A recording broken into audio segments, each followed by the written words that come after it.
Good afternoon. I'm Tom Rivera, and we're at the Mejia reunion, which is Saturday, November the 14th. And our interviewee is Miss Gloria Lita Mejia, or Gloria Mejia Lita. And Gloria, thank you for being with us this afternoon. It's a wonderful reunion. We have a good turnout. Yeah. Now tell me, what motivated you to come up with this idea? I don't know, Rachel and Lydia, cousins, and Lita's girls, we were just talking one day and we thought we hadn't had a reunion for a long time. 24 years. Yeah, and that it would be nice to kind of get together. So then we called you because you're usually the organizer. So and that's how it all came about. And you know, it only happened about 6 weeks ago. Yes. 6 weeks ago. And you did a bang-up job getting our cousins, other cousins. Well, the cousins that volunteered to be on the committee were Norma Mejia Richards, and Jeannie. Yeah. Jeannie also, her sister, and who else? Irene? Irene and Sylvia. Sylvia Gaona was also volunteered to be on the committee. But tell me, the idea just came to you when you were having a meeting with the girls? We were just talking on the phone, and of course, we happened to, we had, some of us had gotten together when Pipi's son died. The name escapes me. Frankie, when Frankie passed away. And then of course Linda's daughter passed away, and Sabrina. And I couldn't make it at that time because I was sick. So we were talking, and I don't think Rachel was able to make it either. And so we thought, we need to get together besides somebody's. We're getting at that age. Well, right? I'm delighted that you pushed it. Yeah, so we just thought it would be a great thing. And Rachel hasn't been in the best of health. Well, I haven't been in the best of health, so it was just one of those things that I thought it would be fantastic. And I guess it caught on because we have over 100 people that RSVP'd. And I just, we thought that this would be more of a place because the majority of the family lives in this area. And it wouldn't be as much of a hardship for them to come rather than having it like at my place. Well, and then Colton is the center of the Mejia family. Yeah. Yeah, because they came from New Mexico and settled in Colton. And most of the kids, the younger kids, were born and raised here in Colton. So no, you're absolutely right. This is the umbilical cord of the Mejia family. Now tell me about your mom. Your mom was a Mejia. What was her name? My mother was named Porfiria. We all called her Porfi. Okay, you know what? Let's do that because I don't remember. I know she's one of the older ones, but I don't remember exactly where she is in line. Probably Aunt Carol was older than Mother. So, but I'm not sure, exactly where she is. No, but anyway, your mom was part of the older Mejia family. Was she born in New Mexico? Yes. She was born in Almagordo. Almagordo? And they came to Colton in 1922. And tell me about Grandpa and the family. I know it was a large family. Yeah, they sure were. I think there were 12 of them. Eleanor being the youngest, and she was born the same year I was. I was born in April, and Eleanor was born in August of 35. Yeah, but it was a large family. Actually, there were almost like two families. They were the older kids, and the older kids were all very close together. Then came Sally, Lucy, and Eleanor, and Gabby, and they were they were very close because there was quite a bit of, well, Mother was already married and Carol was married. I think they were all married by that time. Yes. So it was like two And the families. younger sibling lived in Colton, across the street from the park. And the park was located on Pine and O Street in Colton. Yeah. And I brought some pictures to disperse that Mother had. And some of the pictures are like there's 3 pictures with the fountain, or do you remember Grandpa's little, it was, little fountain. Yeah. And they were, when we used to go to Grandpa's, anyway, we took pictures, and we took the pictures usually around that fountain. La Pilita. Yeah. La Pilita, yeah. So I brought some that were in Mother's album. She had several, and she had some pictures in a shoebox. And so I thought, well, I'm going to go through them, and I'm going to disperse those that I can. Like I brought some for Lydia and some for Rachel, and then I have some set aside for Freddie. And so then I brought the others for people to the cousins to pick whatever they want, because some of their parents are in those wonderful. pictures. Well, that was thoughtful of you. Well, there are pictures that should go to the families, because some of them were labeled and some of them weren't. So, and some of them I don't have any idea who they are. And you're the only child of Porfiria. Yeah, I'm the only child. And your dad was named? Conrado Martinez. And you were the only child that was born in 1935. And Gloria, tell me about your family. When did you meet your husband, Pete? I met Peter at San Jose State. Oh, you were at San Jose State? I went away to San Jose State. From San Bernardino? I left in the fall of '54. And I went to live with Enlita, because Enlita lived in San Jose. And so I asked her if I could stay with her. And I told her, I says, I will work my schedule so that in school, so that I can be home like at 3 o'clock when the kids get out of school. And I will babysit the kids. Okay. And go to school. And she says that sounds wonderful, because she was a widow by then. Oh, okay. So, and that saved her, babysitting. So that's what I did. So you were a babysitter, and you evaded my question. How did you meet Pete? Oh, and that was weird. I went to being raised Catholic, I went to, the first thing I did once I got enrolled and was in school, I looked for the Newman Club. And so I went to the Newman Club, and then from there, they were having, Peter was president of the Spanish, it was the Spanish club. I think it was I can't remember what it was, but he was president of that. And they had a reunion, so I went to that reunion, and what ended up happening, I'm a very loud person. No. Anyway, I happened to be, for some reason or other, somebody made me laugh, and I was laughing, and all of a sudden I'm told that somebody said, he looked up and he says, "Who's laughing? Who's that?"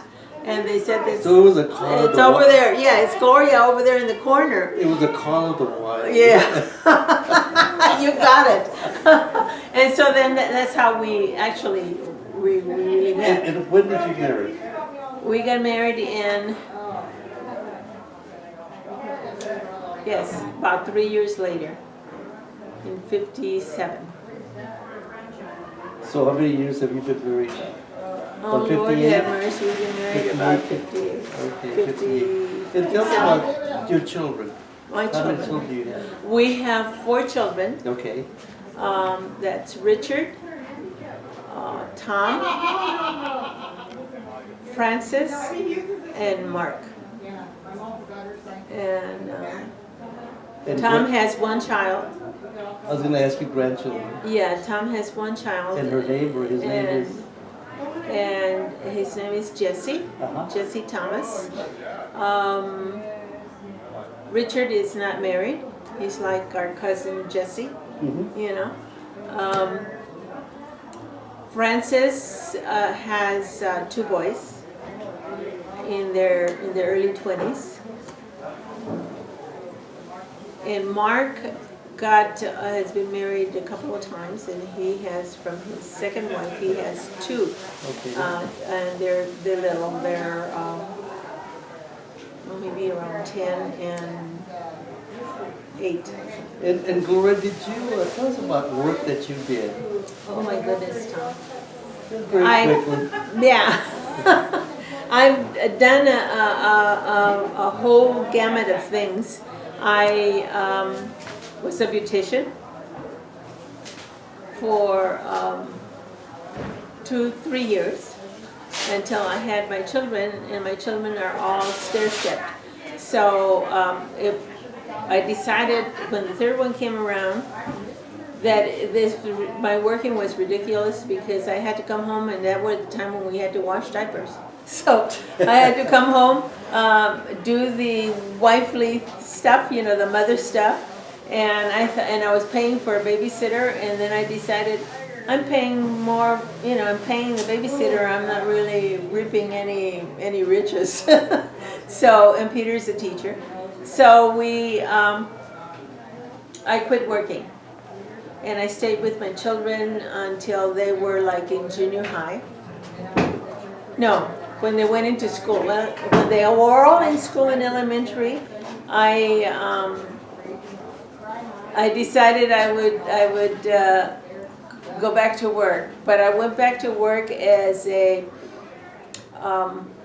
actually ended up going into business, wallpapering with a girlfriend. Uh-huh. And I did that for 10 years. We wallpapered, took small jobs and wallpapered, did well at that. And then I went, somehow, you know, fabric art came into being. And so then I went to take a class on painting on sweatshirts and t-shirts.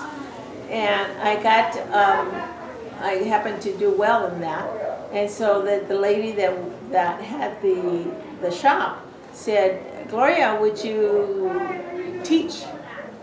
So then I went into teaching painting on fabric. And also you taught, or you worked for the school district. Well, after that, I quit doing that, and I went back to work at the school district. And that came to be only because I was doing my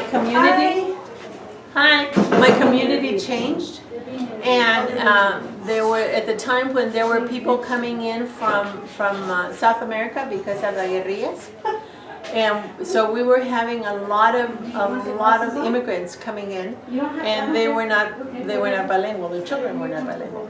So I always volunteered at school before. So the principal said, "Would you care to work here for us in the office, because we need somebody to translate when the parents come?" And I said, yeah, as long as it's part-time. So I did that.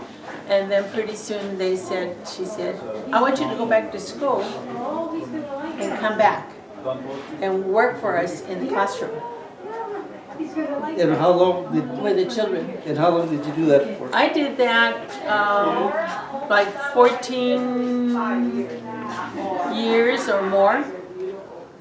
And then, you know, When did you retire? I don't really remember, Tom, but I did, you know, I retired. You know, you had the change of where you had bilingual ed, and then it was very big. Remember when bilingual ed was really big, and we did that. And then they changed. They decided that they needed to do immersion, and so it just. I just thought, I don't want to go back to school and take more classes. you know, to learn the new method of doing it, because I was having good success with what I was doing. I usually got my kids to read and write and at the end of the year, and I got them to pass the test that they had to pass. Wonderful. So you And had so, wonderful success with those. yeah, but you know, and Peter and I did a lot of translation in the materials that the children had, because we also didn't have a lot of materials. So when the children were learning about Luther King, and they had the little booklets on it, then Peter and I would translate them into Spanish so that the kids would also learn read it in Spanish, because some of them could read, and then they would also learn the vocabulary in English. You know, so it just transferred, and we did a lot of that when it was time for any of the things, you know, George Washington or anything that was special. Anything that came in the curriculum Yeah, was special. That people so we celebrate. did it in Spanish, so they would get it in Spanish, and then they would also learn the vocabulary that they needed to learn And in you're, English. you're also very active in church. Oh yeah, yeah. Tell us about that. Oh my goodness. 25 years ago, even earlier than that, our pastor had asked Peter if he would consider going into the diaconate. And Peter said no, and that was like 2 years or a year and a half when he was asked, and then he was asked again. And at the time, again, you know, it's funny because the Lord works in strange ways. Our community was changing, and there was need for somebody to do services or for the people in Spanish. So Peter said yes. So we went to school. We did 3 years of training. And then he became a deacon. And so we're deep into that. We did volunteer work with the youth group. We sang in the choir. We started the first Spanish masses in our church. Organized festivities como Our Lady of Guadalupe stuff. All that kind of stuff. El Día de los Muertos. We put up an altar for the people because they like it, and they bring all their photographs. So you're into many of the activities that the church provides for its people that go to church. Yeah. Yeah. Yeah, because there's a need there. You know, if there's a need there and we can meet it, we try to do it. And right now everything is multicultural. And then you know? It is. It is just really amazing how,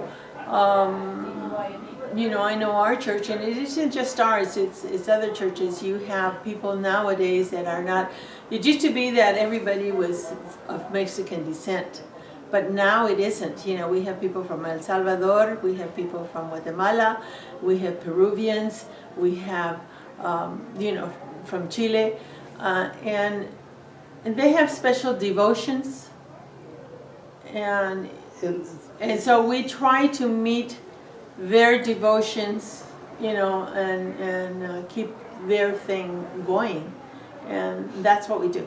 And then Peter has been a deacon for how many years? 25 years. 25 years. 25 years. That's a wonderful long time. Mm-hmm. Yeah, yeah. Gloria, I am looking at your necklace. You've always been an aficionado of necklaces and earrings, but not small things, huge things. They were usually big. My father used to say to me que si me dejaba colgarme los sartenes, me los colgaba. He did say that because I like big things. Today I decided, and in fact, esta Cuata said, when she called me, she said, "No, you need to." He says, "One of the things you need to do is bring your earrings." So I was looking for something to wear today. I told Peter I'm going to take some turquoise, and he says, "You don't have any big earrings." And I said, "The ones I have don't match the necklace." So yeah. Well, what is the best memory that you have of your mom? She was a Mejia from Colton. You know, one of the things I remember about Mom, this is emotional, is that she loved her sisters and she loved her brothers. Anytime they, even when they were younger, like when Uncle Lalo's first wife Cora left, Mom took Uncle Lalo in. Uncle Lalo lived with us until he met Aunt Mary and got married. And I remember one of my uncles having an accident when he was home from the service, and Mom and Dad took care of it. And anytime they got in their older years, when they got sick, she'd just call and she'd say, Gloria, like when Uncle Sebastian was sick and they sent him home because he was, and she says, Uncle Sebastian is really sick. He said, you want to go? And she said, yes, I have to be there. It was the same with Uncle Dancho. It was the same thing with your mama. Yes. You know. Well, you know, they were just two peas in the pod. Oh, they were she and traveled, Rita yeah. and we called them the Golden Girls. Remember? Yes, the three of them. Yeah. So You know, she just loved her. She just loved her siblings. It was just something that was. Yeah. Well, you know, I remember about. I remember the. No, close your mouth, he's taking a picture. I know. Well, I remember your mom and my mom. You know, they worked together. They would go on cruises, and then I always enjoyed getting together with your mom because she was a kind of stern, serious kind of person. But she was very liked to joke here and there, but quiet jokes. Quiet jokes. Yeah. Yeah. She would say. I was looking at their picture just a few days ago, and I said, I miss them. I miss both my mom and Aunt Porphy. They were together all the time. They were just, and that's how she was with when Aunt Carol was alive. We used to come. Dad used to work like on Sundays, and we would take the bus from San Bernardino and come to Colton to visit with Aunt Carol and then Dad would come after work and take us home. But we always, you know, she was that way. Remember when we used to meet at Grandpa Chalo's house? Yeah, in the backyard. And then Grandpa Mejia. Yeah. And for Christmas or some of those evenings where they had tamales. Made tamales. All the girls got together, the sisters got together, Yeah. made tamales, Yeah. and all the families would come. Yeah. And you know, I remember one day, it was so cold, Gloria, so cold. And then we were supposed to take somebody to Riverside. And I thought that was the coldest night of my life. I still remember that you and I I don't know who else was there, but we were in the back seat, and I was cold, so I kept quiet. Yeah. But those were wonderful. Those wonderful days. They were just the ladies would be making tamales in the kitchen, and the men would be outside. They'd build a fire, and they would cook the tamales outside. You know, they build the thing with stones or bricks. I don't remember, one or the other. And they would build a fire, and they would cook tamales in those great big cans, and they cook them outside. That's right. They were canned, kind of like. I thought they were lard cans, big lard cans. I don't know. I think they were. Yeah, and they would do. The men would be outside taking care of them, and the ladies would be embarrando and llenando, you know, and we kids would be in the living room playing. It's those are good memories. They are really good memories. They are. Yeah. And now you live where? I live in Reseda. Okay. We lived in Peter's first teaching job was out in the desert in a little town called Trona.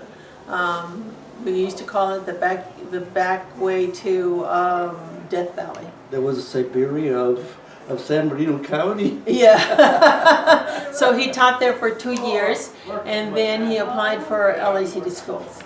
And so we came to LA City Schools.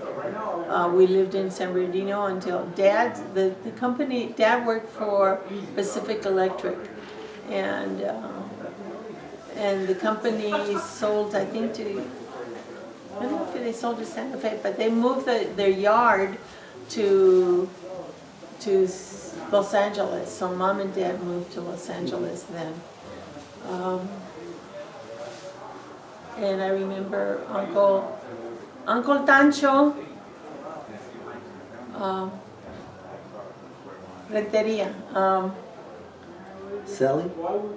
Sally's Bartolo. helped my dad move. Yeah. And it was funny because when we moved in, I was there, and the electricity hadn't been put on, and they went in the back, and they did it illegally. I don't remember how they did it, but they went back there and they Not cut the illegally, stuff. creatively. Okay. Creatively. But they got electricity for us, so I could cook. I cooked in an electric skillet for them because the gas wasn't on either. So, but they didn't think of turning that on. But they were creative with the electricity. Yeah. They did things really. They did things differently. I remember one time I was coming to visit, and my radiator blew out or something, and so I got somebody to come in, and we got the AAA to go pick me up in the freeway and take me to my other cousin's house, and then I told Dad and Mom came into town, and I told them, and Dad said, "I'll take care of it," and he went and got cement, made a concoction with the cement, and fixed the radiator with that, till I could get it to a radiator shop. No, they could fix anything back in those days. It's amazing, It really is. It really was. Amazing. They were creative. They were ingenious. They were ingenious in finding ways to do things and fix things. Yeah, it was. I couldn't get over it. Gloria, today's party. What are you expecting for us to leave with us from this party? I actually expect, like us first cousins, even though we didn't see each other for a long time because, like I left it here in '54 and I very rarely got back. So, but we had a bond, the first cousins. Yes. And somehow I miss that bond. And I miss the bond, and I tell my children about it, and of course they don't really have it, and it's sad, but as we get bigger, it's hard to keep it. Yes, it is. But I'm hoping that somehow some of them will bond, and have to get that sense of Family. Yeah, Mejia family. Yeah, that's Mejia so family. that I saw in my mother and her siblings, because I did see that. Yes, it was there. It was there all the time. Yeah. Yeah, they took care of each other. Yeah. Yeah. Well, Gloria, thank you so much for helping me with this interview. I truly appreciate it. Thank you. You're a special person from us. You are. Thank you.